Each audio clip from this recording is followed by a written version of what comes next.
O tratamento é uma conscientização da onipresença. Muita gente estranha como é possível que um paciente entre centenas de milhões seja beneficiado pelo tratamento sem que seja necessário o curador lhe conhecer sequer o nome e a condição do seu estado, tanto assim que nenhum desses pontos é tomado em consideração durante o tratamento. A solução está no princípio fundamental da unidade. O doente que pediu auxílio recebe esse auxílio pelo fato de se ter dirigido à consciência do curador, o qual sabe que não existe nenhuma consciência de doente, nenhum consciente de curador, mas uma consciência de Deus. Mas existe uma única consciência, a teoconsciência. Quando um doente apela para um curador realmente integrado na consciência de Deus, então se faz ele parte integrante dessa teoconsciência do curador. Pode alguém pedir também para seu filho, para seus pais, para seu cachorrinho, para a sua colheita, e assim fazendo, ele oferece isto à única e infinita consciência divina que está presente no curador. Por mais estranho que pareça, pode um homem viver no mesmo quarto com o curador, estar bem perto dele, ano por ano, com os seus sofrimentos, e não receber o menor benefício, senão se colocar no foco dessa consciência. Durante 3 anos andou Jesus pela Terra Santa, encontrando dia por dia doentes e pecadores, mas tão somente àqueles que lhe pediam: Mestre, cura-me, dirigia a ele as palavras: Tens fé que eu te posso fazer isto? E somente estes, que se integravam na consciência do Mestre, somente estes, no meio da multidão sentada a seus pés, recebiam o benefício das grandes bênçãos de Jesus. Ao redor de cada um de nós se acham homens que necessitam desta ou daquela espécie de cura. E isto suscita a pergunta: qual a nossa responsabilidade para com aqueles que entram em contato conosco? Teremos de esperar o tratamento até que sejamos especialmente invocados para ajudar? E que dizer daqueles que estão lá fora, necessitados de cura? Teremos de ser o guarda de nosso irmão? Perguntas como estas podem surgir a quem compreendeu o princípio básico do tratamento. Nunca nenhum tratamento visa uma determinada pessoa e nenhum tratamento gira em torno de uma determinada condição. Quando, nas tuas andanças por este mundo, esbarrares com tragédias e frustrações, nunca aplicarás o teu tratamento a uma determinada pessoa nem a um determinado caso. Nunca. Quem recebe o tratamento é o problema em si. E esse problema se baseia sempre na crença de que alguém ou algo exista separadamente de Deus. Se alguma crença dessa natureza surgir em teu pensamento, terás de tomar atitude em face dela, não como se tratasse de uma pessoa ou de uma coisa à parte, mas tem de encarar o problema em si mesmo como tal. Quando se te deparar algo que pareça ser uma deformidade, uma insanidade mental ou um acidente, volta-te para dentro de ti, convence-te de que aquilo que estás presenciando é uma ilusão. Mergulha na paz da presença de Deus em ti. Todo problema que se te apresentar tem de ser enfrentado no interior da tua consciência. Não somente quando alguém invoca o teu auxílio, mas toda vez que te encontrares com alguma necessidade.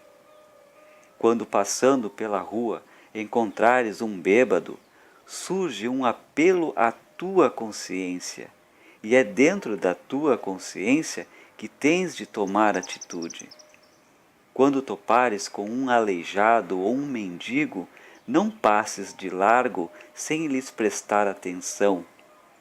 Não procedas como aqueles que, na estrada de Jericó, passaram pelo homem ferido e o deixaram onde estava.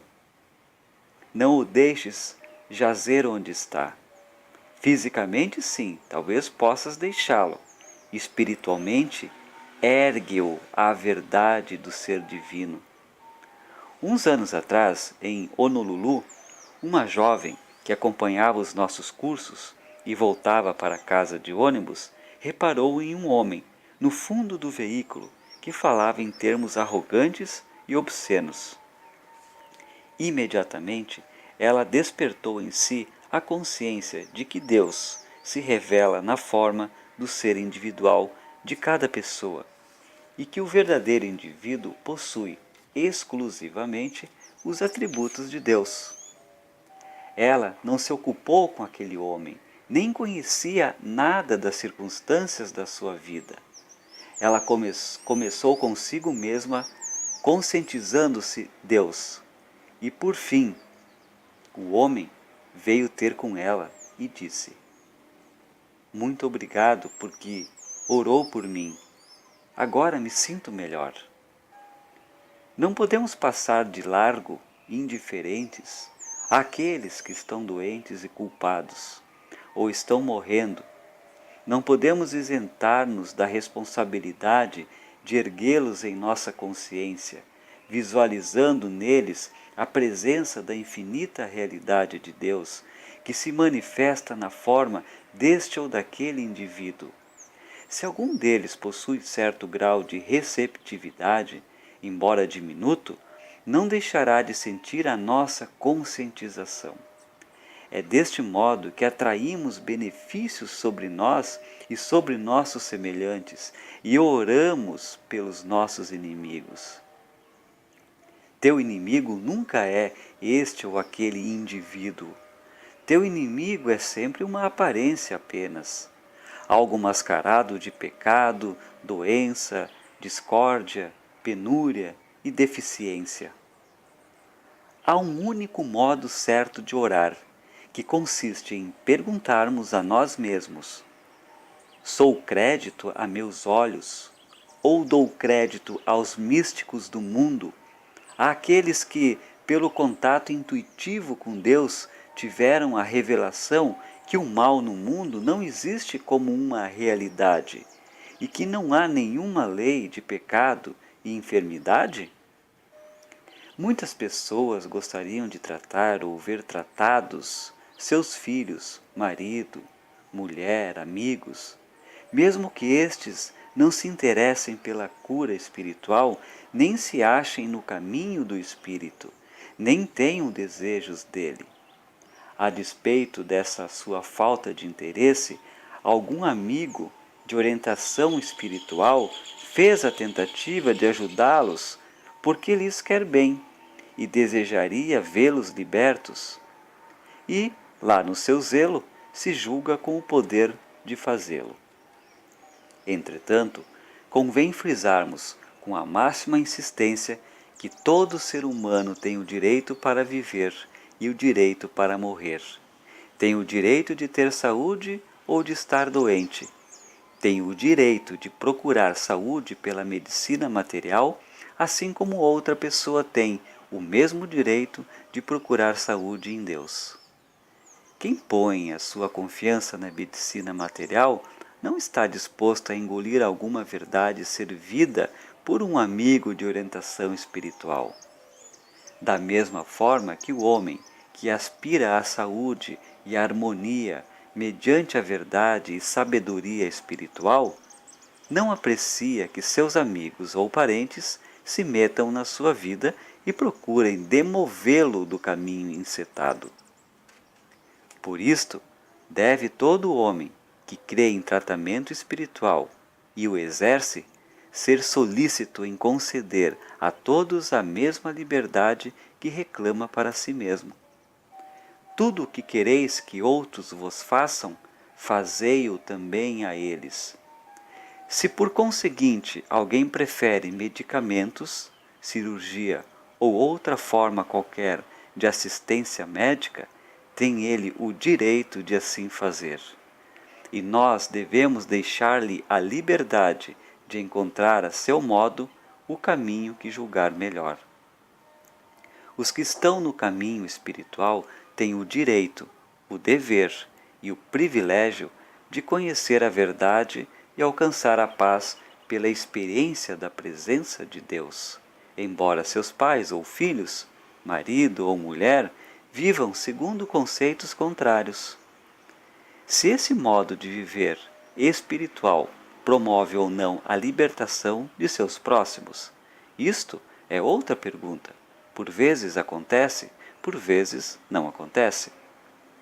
Por vezes desperta neles o desejo de libertação, mesmo de libertação espiritual. Mas, caso isto não aconteça, caso sim, o curador, permanecendo na verdade espiritual, fez tudo o que estava em seu poder. Antes que alguém possa ser ajudado, deve existir nele um certo grau de receptividade, um grãozinho de fé. Tens fé de que isso possa acontecer? O tratamento, como já foi dito, é individual, mas o nome, o aspecto, o corpo ou outra coisa qualquer que caracterize o doente ou a doença não devem ter entrada no pensamento do curador espiritual. Se alguém chama o curador espiritual para lhe comunicar que está com gripe, pode ser que o tratamento tome nota especial da crença dos mundanos concernente à infecção, contágio, temperatura e clima, mas não no sentido que o curador focalize especialmente o doente ou a doença. Assim, por exemplo, se alguém comunica ao curador as circunstâncias peculiares de um acidente, então deve o curador, durante o tratamento, conscientizar que Deus mantém a sua lei e ordem, que todo pensamento repousa na consciência divina e que nunca coisa alguma pode cair fora da harmonia, da ordem e da lei da consciência de Deus. Até esse ponto, o tratamento parece bitolado pelo caso peculiar. Mas essa bitolação não deve jamais ir ao ponto de querer o curador tratar especialmente de uma perna ou de um braço quebrado. Focalizar uma dor do lado direito ou esquerdo, em cima ou embaixo. Pode alguém sentir dores na região cardíaca e, contudo, não ter nenhum mal no coração. E não seria absurdo, neste caso, aplicar tratamento ao coração? Não importa que em um só dia tu tenhas 100 ou 300 chamadas de pessoas que invocam o teu auxílio, o tratamento será sempre o mesmo. O momento em que um doente te chama é um instante em que ele, e nenhum outro, recebe o teu tratamento. Nenhum curador pode fazer uma lista de nomes e tomar a resolução.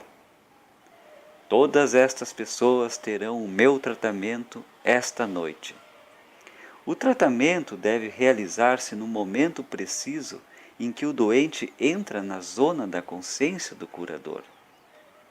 Quer isto aconteça por telefone, telegrama ou carta, quer a lembrança do paciente surja subitamente na consciência do curador. Neste mesmo instante é que se dá o tratamento do doente, e nem um minuto mais tarde. Se alguém, neste momento em que escrevo este livro, me surgisse no consciente, receberia tratamento agora mesmo. Eu não hesitaria um só momento com o tratamento, porque há um só instante para remover a crença, e esse instante é justamente aquele em que ela surge no meu consciente. É este o tempo para a intuição correta ou para seu desdobramento. O segredo da cura está nessa reação, nesta intuição imediata. Há curadores que organizam um fichário de pacientes, pela qual, de manhã e à noite, fazem os seus tratamentos. Por que procedem assim? Porque seria necessário guiar-se por um fichário para fazer tratamento, quando o tratamento se realiza no momento exato do chamamento? O trabalho já devia estar terminado nesse momento, a não ser que o curador seja novamente invocado para auxílio. O curador tem a obrigação de prestar assistência e prosseguir no seu trabalho até que experimente em si um sentimento de libertação, ou até que o doente o solicite para suspender o tratamento. É dever do curador ajudar o doente, mas, depois disto, e depois de ter esse sentimento de libertação, deve ele admitir que a carga passou para os ombros de Deus, que providenciará sobre o resto. Se o caso não lhe voltar à memória, ou se o doente não o invocar novamente, esqueça o caso. Não pense o curador que ele, pessoalmente, deva curar alguém, quando é procurado. O auxílio que ele deve dar é a convicção de que tais coisas não existem realmente. Por esta razão também não se deve sentir obrigado a voltar ao tratamento no dia seguinte. Se a ilusão não tem realidade hoje, não a pode ter amanhã. Se a ilusão não tem realidade hoje, não a teve ontem tampouco. É esta a razão por que doentes, a grande distância, recebem auxílio de mim, mesmo antes de chegar ao meu conhecimento o seu grito de socorro. Dia por dia, eu conscientizo dentro de mim que uma ilusão que não tem realidade hoje, tampouco a teve ontem, quando foi feito o pedido. Vivo permanentemente na consciência de que este é um momento único e que a harmonia deste momento é uma harmonia eterna, que sempre foi e sempre será. Enquanto permaneço nesta consciência, deve toda pessoa que pede meu auxílio recebê-lo nesse momento instante, quando o pede, porque é esse o instante em que a verdade se tornou consciente em mim. Quando o curador acorda de manhã, não deveria ter nenhum paciente, a não ser que alguém peça nesse momento. E por que deixaria de ser assim se ele tratou dos casos que lhe foram apresentados? Em todos os anos da minha atividade prática, tratei diariamente de muitíssimos casos. Em um ano, os casos foram, na média, 135 por dia, durante 7 dias da semana, e nunca tive um fichário de pessoas que tivesse de tratar. Quando recebia uma carta, realizava o tratamento, e esquecia o caso e a pessoa, a não ser que o assunto me voltasse à memória ou o interessado me escrevesse novamente. Toda vez que vem um pedido, conscientizo dentro de mim: este é o dia que o Senhor fez. E é este o momento em que realizo o trabalho. Se o paciente não me voltar à mente, terminou o meu trabalho. Se me surgir de novo na mente, recebe o tratamento que lhe posso dar. Realizo também todos os dias o que se poderia chamar trabalho de grupo, conscientizando dia e noite que toda a pessoa que apela para a minha consciência, esteja onde estiver e seja quando for, possa, sem delongas, entrar em contato pessoal comigo e ter resposta imediata. A única coisa que essa pessoa deve fazer é pedir auxílio e terá a resposta.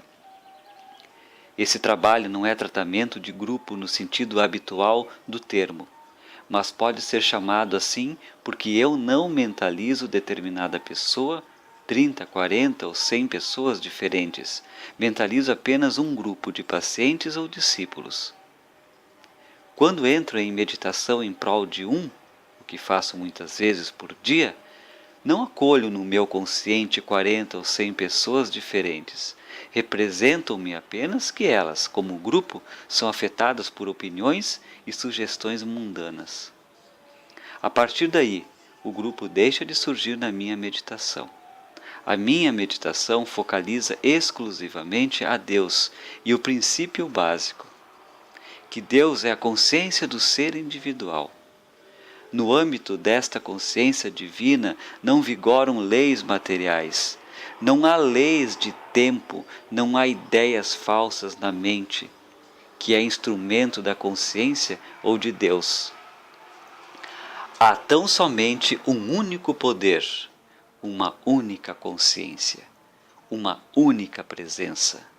E este consciência Deus é a consciência do grupo. Graças a esses exercícios de meditação diária, pelos quais muitos de nós que trilhamos o caminho da autorrealização, inclui na sua consciência todos os nossos adeptos. O grupo dos nossos discípulos, que é de âmbito mundial, se conserva relativamente livre da hipnose das ideias comuns. E deste modo se diminuem a culpa, as doenças, a pobreza e as desarmonias humanas na vida deles. Há tempos em que eu me recordo da minha família, não de cada membro em particular, mas da família como um todo. E neste caso medito do mesmo modo para ela, como para os meus grupos, à luz da autorrealização, na certeza de que Deus é o Espírito, a vida e a alma da minha família. Nada pode penetrar de fora, nada pode criar a desarmonia ou discórdia, uma vez que toda a lei e toda a soberania vem de dentro da consciência divina, que é a vida de cada indivíduo e de cada membro da família. Se eu fosse professor de uma escola dominical ou catecismo, se fosse pároco de uma igreja, meditaria do seguinte modo. Primeiramente, incluiria a classe ou comunidade em minha meditação. Logo depois, porém, as excluiria da minha consciência e me elevaria ao conhecimento de que, nesta igreja ou classe, só atua uma única lei, que é a consciência de cada um dos indivíduos que totalizam a igreja. Sobre os ombros de Deus repousa a soberania. Outro aspecto do trabalho do grupo poderia relacionar-se com as forças armadas do mundo inteiro. Neste caso, nenhuma pessoa particular seria focalizada como se houvesse uma verdade para este e outra para aquela pessoa. Mas Deus seria reconhecido como sendo a consciência de cada homem implicado na situação. Esta conscientização abrangeria todos os exércitos, tanto deste como daquele lado. Como regra geral, convém não realizar tratamento de grupos a não ser nos casos mencionados. Como regra geral, convém não realizar tratamento de grupos a não ser nos casos mencionados. Sei como resultado de muitos anos de experiências práticas que o grau da minha conscientização determina o grau da harmonia, da paz, da prosperidade, da alegria, da saúde e da perfeição dos que se acham no ciclo da minha terapia ou dos meus discípulos. Sirva como concretização o seguinte. Nos primeiros anos da minha prática durante o inverno, não tinha mãos a medir com os chamados para curar gripe, resfriados, pneumonia, casos que ultrapassavam muitas vezes de uma centena. Um dia, porém, no inverno, na Nova Inglaterra, tive uma experiência que me abriu as profundezas das palavras de Jesus, um mestre. Eu e o Pai somos um. À noite deixei a sala de visitas, depois de ter atendido, durante a tarde, 29 chamados de pacientes em diversos estágios de resfriados, gripe e influenza. Na manhã seguinte, logo após a minha chegada, vieram 6 chamados. Nesse tempo andava eu muito atarefado e, como é natural, Sempre estavam tomadas todas as cadeiras do meu consultório e o meu calendário todo marcado. Neste dia, porém, verifiquei que nada estava marcado para 1 a 2 horas da tarde, sendo que tal coisa nunca me acontecera. Perguntei a mim mesmo: que foi que aconteceu? Que quer dizer isto? De súbito, este lampejo me atravessou a mente. Não sou eu que trato disto. Nada tenho que ver com isto. Deve ter a vontade de Deus. Deve haver uma razão para isto. Fechei a porta do consultório como se houvesse um paciente. Sentei-me, fechei os olhos e disse: Pai, isto tem algum sentido. Faze-me saber o que significa. Entrei em meditação auscultativa e, por fim, compreendi isto. Tu não tens diante de ti 35 casos de resfriados e influenza. Tem apenas um. E este é a crença em um eu separado de Deus. É a crença de que haja na consciência forças que não sejam Deus. Podes tu aceitar algum poder separado de Deus, a consciência única, a inteligência única? Podes admitir uma potência que atue fora dessa consciência única que é Deus? Era um pensamento impressionante. Durante a tarde desse dia, não vieram outros chamados relacionados com esse assunto peculiar. Todos ou quase todos os pacientes foram curados durante a hora dessa experiência. Assim que a verdade do ser foi recebida em minha consciência, estavam todos os doentes libertos dos seus males. Não se tratava de atender a cada um deles em particular, nem de pensar neles ou meditar por eles, um por um. O que foi decisivo foi o fato de estar a verdade do ser registrada em meu consciente. E com isto estava curado todo aquele que havia ingressado no âmbito da minha consciência. Uma vez aceita por mim a verdade do divino ser, toda a pessoa, sejam 35 ou 300, que entra no meu consciente, participa da natureza da verdade que atua na minha consciência. É este o modo como os males devem ser curados. Quem o fez anda pelo mundo como uma bênção e um benfeitor. O curador não aplica tratamento a um homem, nem procura ver neles o Cristo. Ele vê o Cristo como um único ser. Vê o Cristo, sente o Cristo.